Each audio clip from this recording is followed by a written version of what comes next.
Welcome.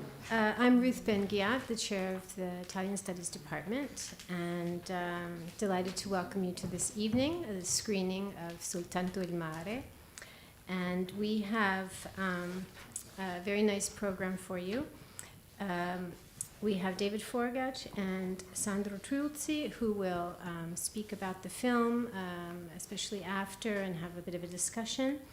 And we have also Dagmawi Yimer and Giulio Cederna, who are two of the filmmakers who are on a Skype call, who will be speaking first from Italy, where it is very late, and so we're very pleased that they are able to do this. And of course, Sandro is one of the producers of the film. So let me introduce them properly. David Forgacs is my colleague in the Department of Italian Studies, where he holds the Zerilli-Marimò Chair of Contemporary Italian Studies. Before that, he was the Panizzi Chair at University College London of Italian, and you know his works, I'm sure, many of you, many distinguished works he has done. He has a book is coming out very soon that I'm very excited to read, Italy's Margins, Space, Social Exclusion, and Nation Formations, coming out with Cambridge. And he's an expert in contemporary Italian cinema and historically Italian cinema, Italian cultural studies, one of the pioneers of Italian cultural studies in the world. So we're very pleased to have him here. And Alessandro Triulzi, equally distinguished, is both of these gentlemen sitting here have been very formative for my own work, so I'm really happy to introduce them. He's professor of sub-Saharan African history at the University of Naples, L'Orientale. He's published extensively on 20th century Ethiopian history, colonial memory, and post-colonial violence. Since 2007, he has been involved in recording migrant testimonies and narratives, a very interesting and courageous and worthy project, group of projects of which one outcome is the film you're going to see. In 2012, with a group of migrants, media operators, and researchers, he set up an archive of migrant memories in Rome to support migrant rights and agency through audiovisual productions by reaching an audience that's a different audience in some cases than there is for print media. And currently, together with local associations and a network of NGOs, universities, and museums, he's promoting a museum of migrations at Lampedusa, based on material and immaterial presence and passage of peoples crossing the Mediterranean. So thank you very much for being here. And so we will first hear from the filmmakers, correct?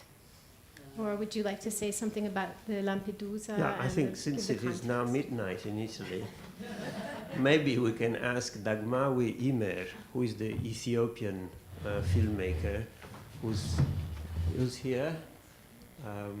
Can you turn the lights? Yes. And Dagmawi arrived in Italy in 2006, and he landed in Lampedusa. And then 4 years later, he went back to Lampedusa, and he filmed the people of Lampedusa and the island. And we thought that this was a very nice contribution, both to migrant stories and to the Lampedusan people. And so before Dag gets, we call him informally Dag, before Dag gets asleep, let's hear from him, you know. Why he did this film, and what has this film meant to him? Is everybody speaks Italian? Can you speak Italian? Okay. Anyway, I'll try to speak in English, and if you hear some strange accent, that means it's an Italian accent that which tells something of migrant stories. Okay. Yeah. Go ahead. And thanks for everyone for being here to see our documentary. And my name is Dagmawi, as Professor Triulzi has introduced me. And I have to go right on the point why I wanted to do this film with my colleague, who will be in touch with you in a few minutes, Giulio Cederna. And the main importance for me to do this film, Soltanto il mare, nothing but the sea, is because to restitute or to bring back one's dignity lost when somebody arrives in the coast of European border, or because the way we arrive is not that much respectful, because we are degraded in such inhuman way that we arrived after having passed many days on the sea. So the humiliation and everything that I have passed on those days of my first arrival in the coast of Lampedusa has made me thought to go back and see and know and relive, how, I don't know, rivivere the moments of my first arrival in Italy. And on the second hand, it is also to give thanks for those people that even before the existence of institutions or the government on the island, the Lampedusan people were the first to be present and to give hand for the people that arrive on the board like me. So this is the main reason that I wanted to do the film. Okay, thank you. Thank you, Dag. Giulio Cederna has been the producer also of this film together with me, and he's a colonna, a pillar of the Archivio delle Memorie Migranti that we have found in Italy last year. Pronto? Pronto Giulio? Ciao. Ciao Santo. Stiamo tutti qui. And we talked to Dagmawi already, and if you want to add something in English if you can, otherwise in Italian I will translate it. Yes, I can't speak very good English, so I prefer to speak in Italian, but just to say, have a good film, and this film, questo film è costato praticamente nulla, questo che vorrei dire che è stato un film che abbiamo fatto quasi volontariamente. Il costo del film è stato in tutto all'incirca di 5.000 euro, che è un costo, sono 20 secondi di un qualsiasi film. Aspetta Giulio. Non riesco a far partire il video. Okay, he's just saying that the film was made on almost zero budget, 5,000 euros, which is about 20 seconds of a regularly funded film. This is why I'm a producer, otherwise I couldn't do it. Esatto, questa è la prima cosa, e la seconda, che è la cosa più importante, che è un lavoro che continua ancora oggi e che tu, Sandro, racconterai dopo, che il lavoro con Dag sta continuando e che quindi speriamo che continui sempre meglio, che il prossimo film almeno costi 10.000 euro, almeno 40 secondi di un film. Yeah, the other thing is that, you know, we are still continuing our work, and then we're actually producing another film now, about which I will tell you later, and this will cost a bit more than 5,000, and you know, with a bit of luck we will make it. Va bene, poi? No, poi nulla, che è stato un lavoro molto, molto bello, un lavoro sul punto di vista, il tentativo di shiftare dal nostro modo consueto di guardare i migranti che arrivano al tentativo di raccontare lo sguardo di un migrante che torna nel luogo dove è sbarcato. Questo insomma lo racconta il film, e quindi è lo sforzo dell'Archivio delle Memorie Migranti di di entrare in un altro punto di vista, che è il punto di vista di chi arriva e che ci permette di guardare l'Italia, di guardarci allo specchio, di guardare, e quindi noi, quello che abbiamo fatto noi, io e Fabrizio, che abbiamo lavorato insieme a Dag, è stato semplicemente quello, lo sforzo di mettere Dag nella condizione di raccontare il suo punto di vista nel modo migliore. Noi ci siamo fatti da parte, ma lo abbiamo aiutato a incontrare le persone.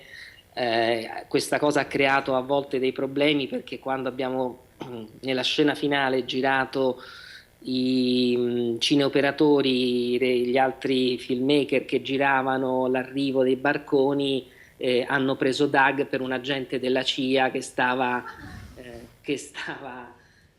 filmando, avevano paura che fosse uno veramente lo guardavano molto male, perché era strano che un nero in Italia, un nero poteva avere la telecamera puntata su di loro e non su quelli che arrivavano. Ok, grazie Giulio, buonanotte anche a te. Ciao, ciao.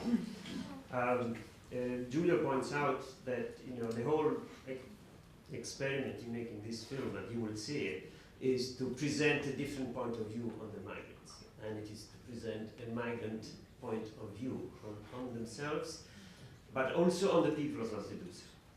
And this is one way by which Italians can look at the glass and look themselves through the gaze of a migrant.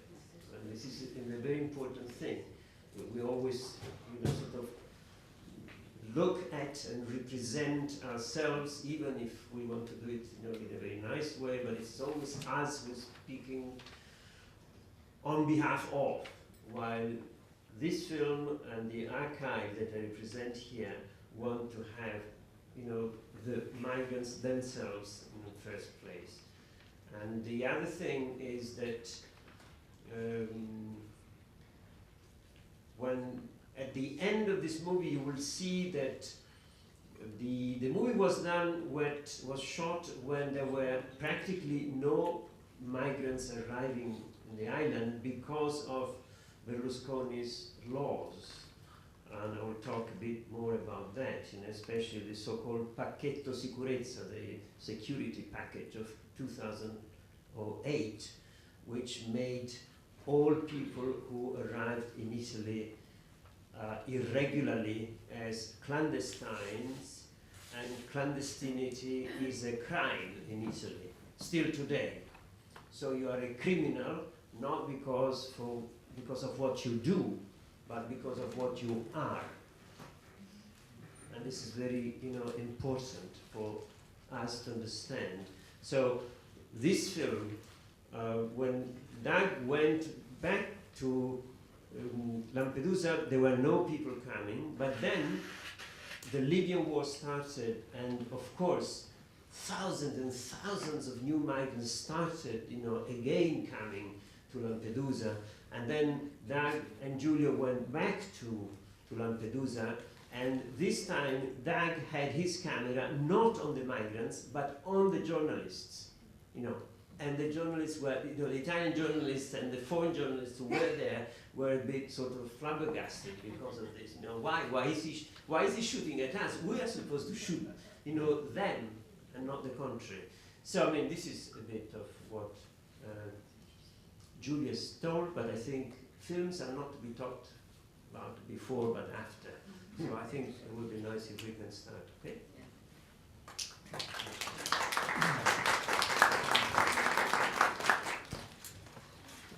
I really just want to be a moderator here, and I think we should listen to what Sandro has to say about the film. I suppose the first thing that maybe would help to frame the film is to know a little bit more about the Archivio delle Memorie Migranti. This is part of an ongoing project that Sandro is involved with, based in Rome, in which migrants, I think mainly in this case from the Horn of Africa, is that right? From Ethiopia, Eritrea and Somalia, are invited to produce their own stories about migration.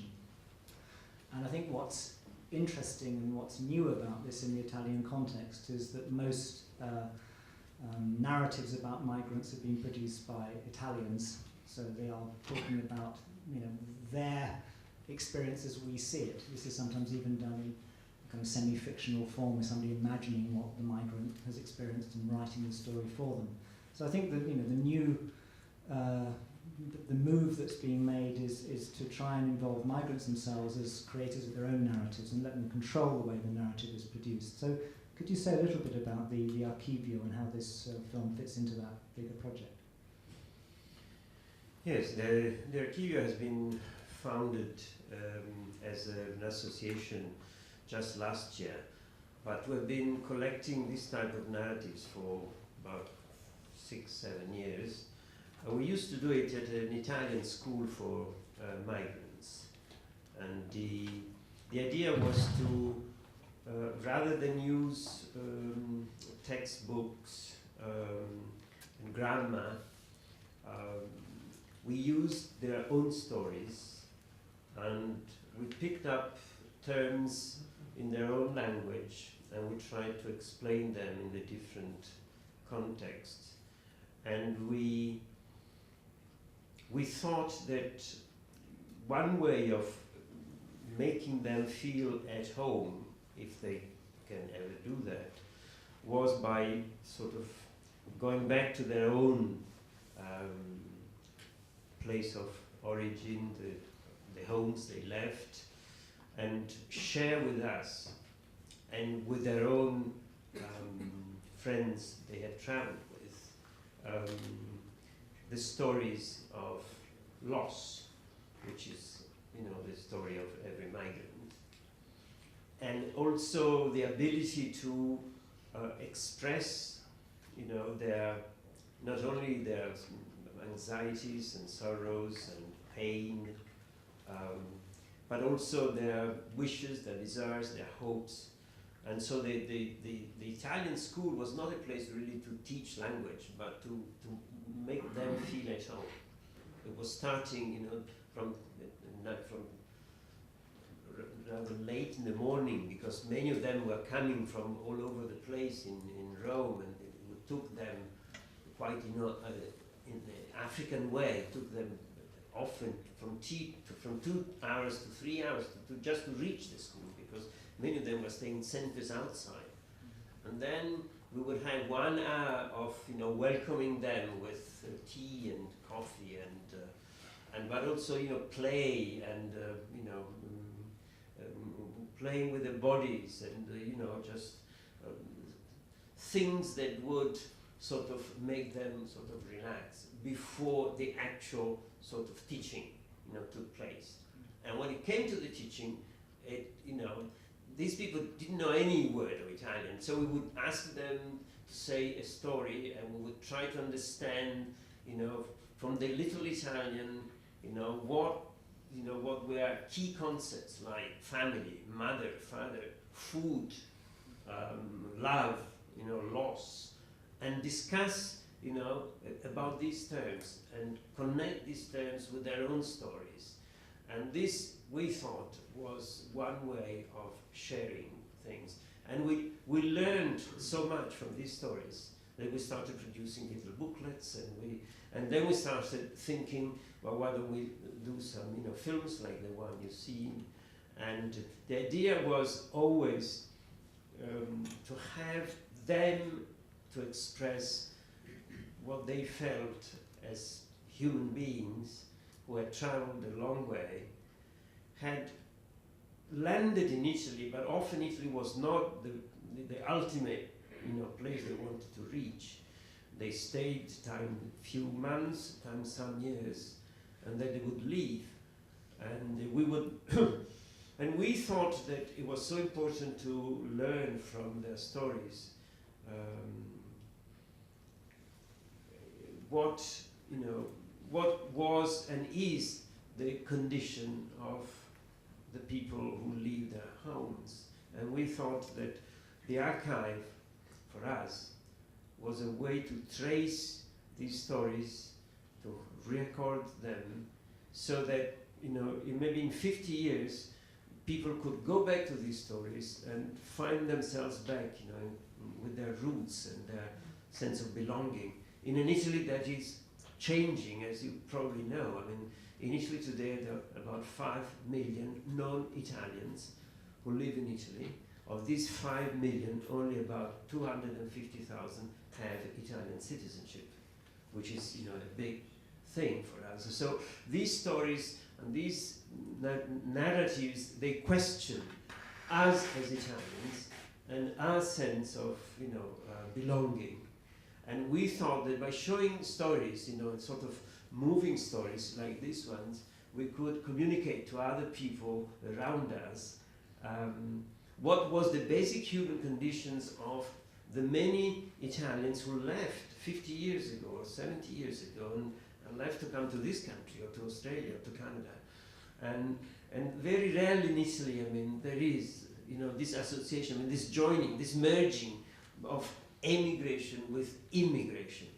While there's no immigrant which is not an emigrant from somewhere. You know, this is, I mean, everybody who is an immigrant is an emigrant somewhere else. And to connect the people who arrived with the people who have left has been one attempt to, you know, to go back to the totality of the migratory flux and give some sense of it and some awareness to Italian society. Perhaps just, I wanted to ask one thing about the film, and then I think we should probably throw it open to discussion. I mean, what's interesting about this film is in some ways it's not quite the film I expected to see. And it's probably not the film that Italians would expect to see about Lampedusa, and that's in some ways the interesting thing about it, but perhaps also something slightly problematic. I mean, because Dag is left free to make the film he wants to make, what he wants to make is a film which allows him to kind of reconnect with Lampedusa. This is the place where he passed through. It was a very traumatic experience, I think, leaving Ethiopia and transiting across the Sahara and actually arriving at this point. And he refers to this traumatic memory right at the beginning of the film, but only once, when he says, you know, we were out at sea, it was very frightening, the waves are very high, and then we arrived here and we saw the tourists, and what a contrast to, you know, with our experience. And just a few miles out at sea, these people are going through this. And then a couple of points in the film, you do get these little snatches of that other reality when you see this kind of graveyard of ships. This is presumably Dag filming, but the camera focuses on shoes and other objects which have presumably belonged to people who were drowned at sea. And then I think towards the end, when there's a man planting flowers on unmarked graves, the graves just have numbers, and these are obviously the graves of people who did die at sea or washed up ashore, who are there on the edge of the Cimitero Comunale. And I think it's only those 3 points in the film, his first reference to his journey, the graveyard of ships and the actual graveyard, which reminds you that this is a place where there's been a huge loss of human life. Now, this has been well documented, and people who've read about Lampedusa or seen other films about it know the work of Gabriele del Grande, for instance, which has documented the number of people who died trying to transit across the Strait of Sicily, this little strip of water between the Tunisian coast and Lampedusa, or Sicily. But also the people who've died trying to get across from the Western Sahara to the Canaries, or from, you know, across the Aegean from Turkey. There's been a lot of death at sea. But this isn't really foregrounded at all in the film, and the film kind of goes in a completely different direction. It wants to try and sort of find something out about the island and the islanders. And what you get in the film is something which I suppose inevitably you'll get if you have a black filmmaker who declares himself as somebody who made that migratory journey interviewing the Lampedusani. They want to give a good image of themselves. And again in the film you find them giving, we ourselves are treated as black, we're marginalised from the Italians, we're very welcoming, we're very multicultural, we're not racist. All the time they're trying, as it were, to address this filmmaker and show that they are good people, which is, I think, probably at best a partial truth, because we do know that there's also been hostility by the islanders, this great resentment of the fact that there's been the detention centre there, it's put tourists off, it's affected tourist revenues, and so on. In fact, when there was the riot in the centre in Lampedusa in September 2011, when there'd been this second wave of migrations from people after the Arab Spring, and I think 900, is it? Or 1,200 Tunisians were kept there, and they simply set fire to part of the camp and broke out and were all over the island. There were protests by the Lampedusani against this and said, bastardi, and also how ungrateful they are because we've helped them, we've risked our lives saving some of these people at sea, but this is how they behave. So, it seems to me there is a sort of part of the film which is not talking about the things you might expect to hear about. And instead, it's this very personal film made by Dag to try and find out about this world of the islanders. And I wondered if you could just say something about the way that the film doesn't meet certain expectations but produces a different kind of film. Yeah, of course, no film is... it's good that films are, provoke different reactions. This film was...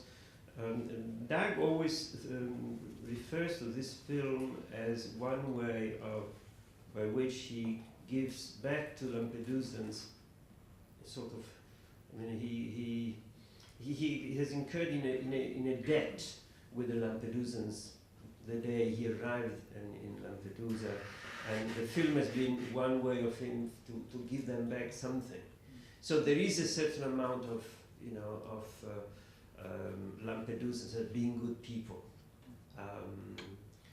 which some people may like it and some people may not like it. Certainly, as one of the characters says in the film, there are different opinions, even in Lampedusa, about the arrival of so many people. But the point, I think, is another one. The point is that mainstream media and government, during the period which is not yet finished, unfortunately, but which goes back at least to 1991, when the first boat arrived from Albania in Bari, and that started a big influx of clandestine in Italy.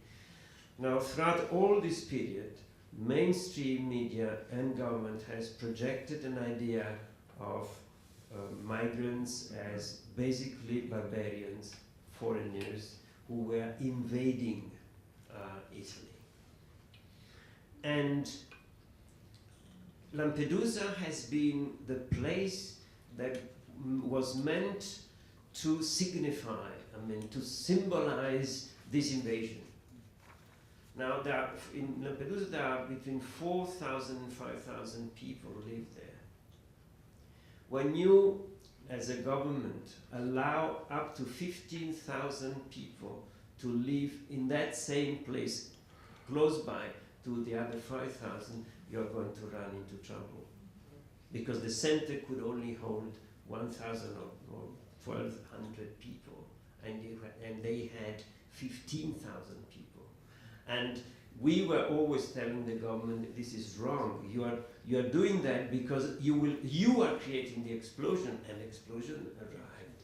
So of course there was hostility, but it was a hostility which could have been prevented. And I think, Lampedusans being basically fishermen and basically migrants themselves, because they have been sort of going back and forth between the North African coast and other islands in the Mediterranean, because they just go where the fish is, And the idea of this film was that we're talking about two marginalized communities, on the Lampedusans on one side and the migrants on the other. And this film has the Lampedusans speak their own way, speak with their own voice. Just as the preceding film, which was Come l'uomo sulla terra, allowed the migrants to have their own say about the traveling. And, some people see these two films in close connection, one to the other. No film is perfect, but I'd like to hear what, the public might say about it. So please, let's take some questions or comments from the audience.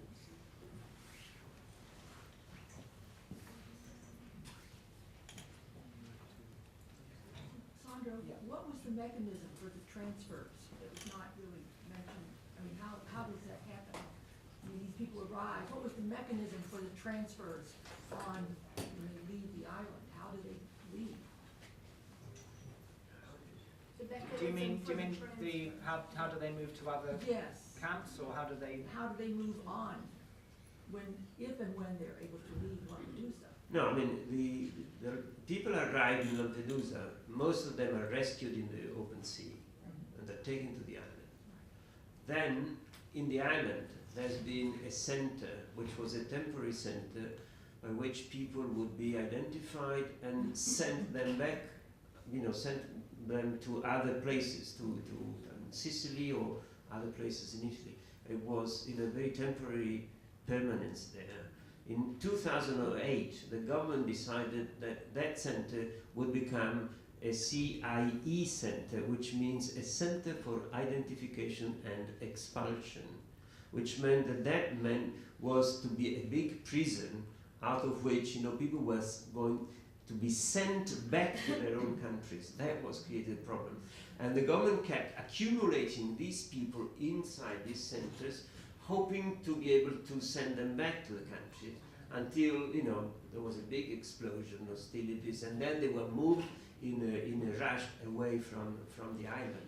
But they normally would move from the island once they are identified. They are allowed to declare themselves as asylum seekers if they are so, and then they are moved to some other centers in Italy. Yes. In this film, have you found the primary reason for the reason why the people left their countries? Was it primarily war in Ethiopia, which I don't recall if there was, a huge outbreak of war there, but was it primarily economic reason? Was it political activism? And the second question is, where we are today, what is the percentage of the immigrants or the refugees being distributed out to the other EU countries, and what is the percentage of people still stuck in Italy? Because the conventional wisdom is that their ultimate goal is really France or England, rather not Italy. So. Yes. Concerning the first question, it's very difficult to know precisely the reasons for people to move out of their places. And people distinguish between economic migrants and sort of political migrants. Now, most scholars today would agree that this, clear-cut distinction is very much blurred in most cases. So there is a combination of different reasons.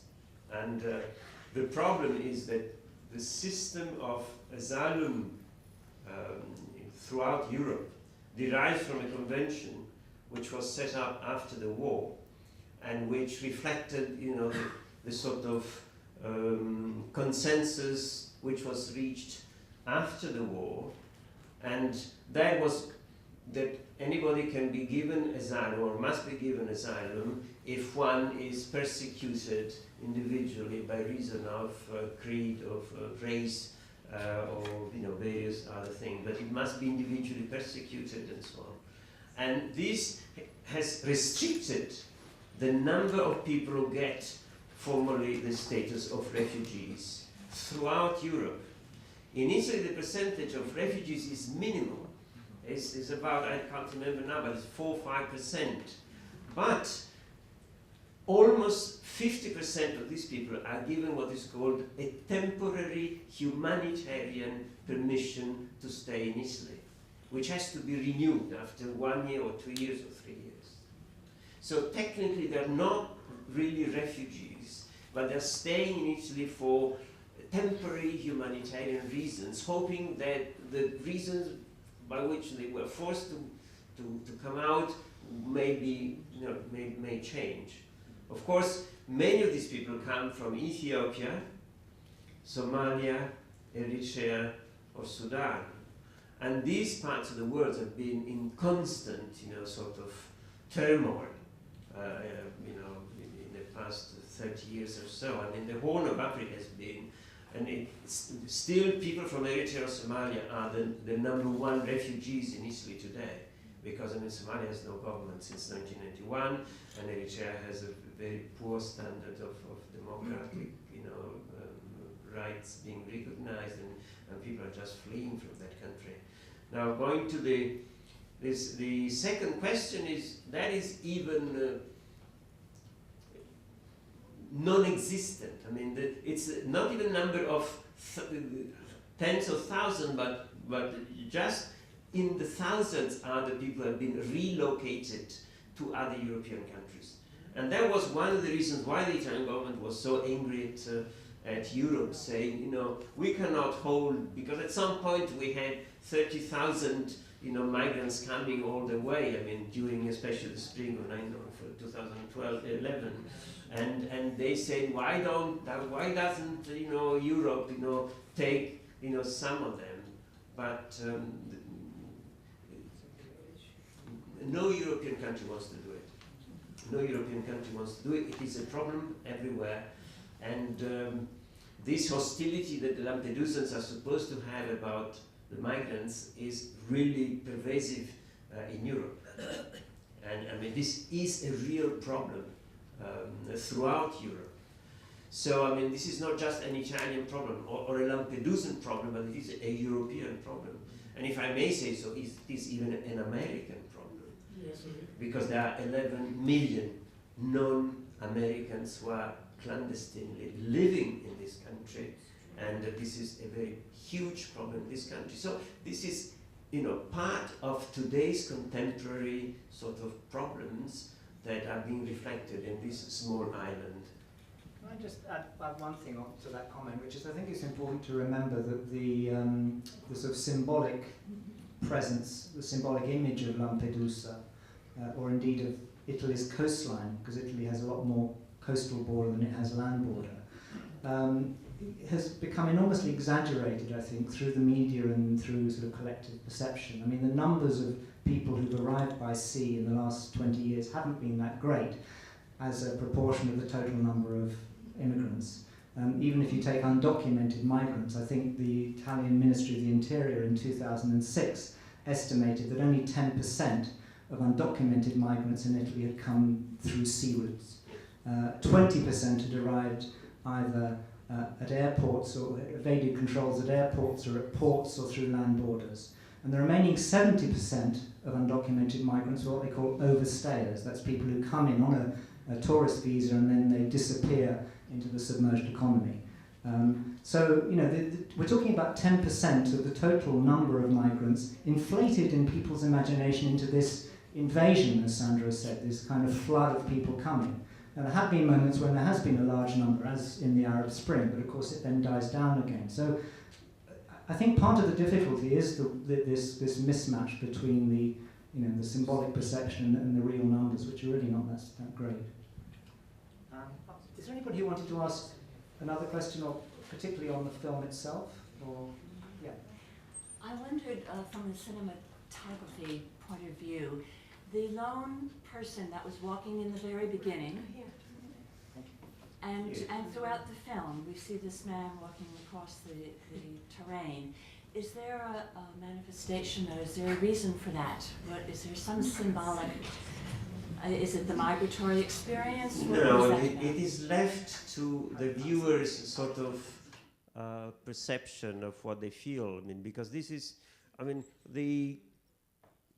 Giulio and Doug woke up at 5 o'clock and they went filming, and they always met, this man, and we still don't know who this man was, but he was everywhere, just walking, and at some point they started filming this person, and it has become some sort of, because it gives the idea of also of people who migrate, and the constant walking, and the journey as adventure, the sort of movement that, and symbolically that man all sweat and running, and then all around Lampedusa. But there's no specific meaning, and we don't even know, who that person is. today.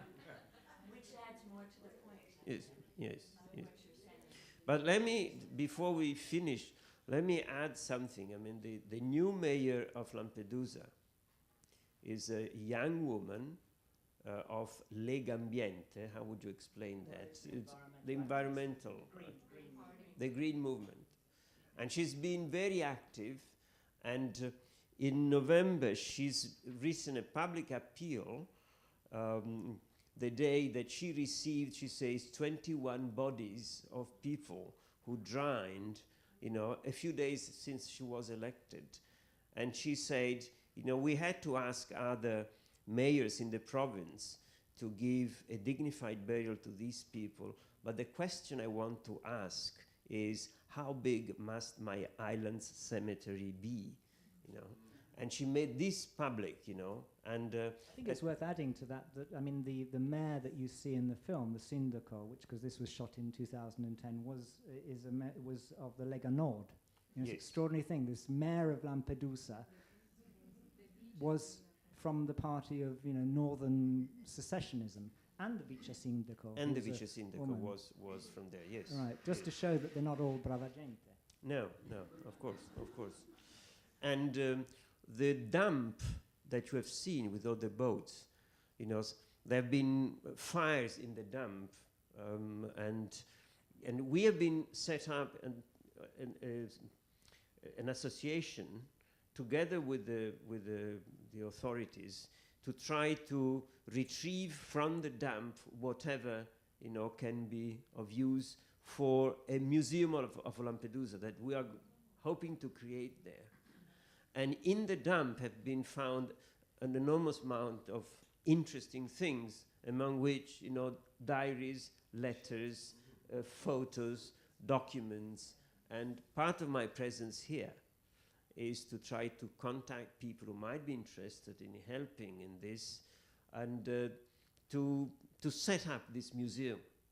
And I want to visit also the Museum of Ellis Island, and I'm going to see some other people tomorrow, because we think that we must create in Italy a place where migrants or their children in a few years' time will be able to go and check whether their parents have gone through Lampedusa, and a place where they can see name, surname, date of arrival, and identify the pictures, and so on.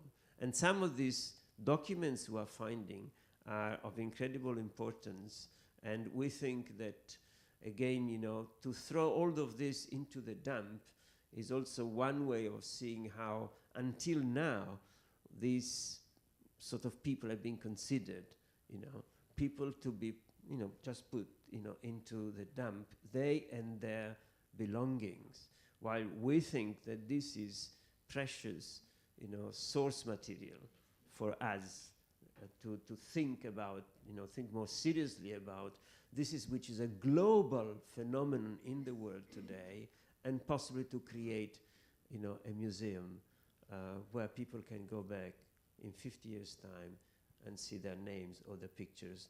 You saw those crosses with numbers, These 21 bodies are not going to have names. They're going just to have numbers. And, I think we have to think seriously. In the past 20 years, next to 20,000 people have died in the Mediterranean.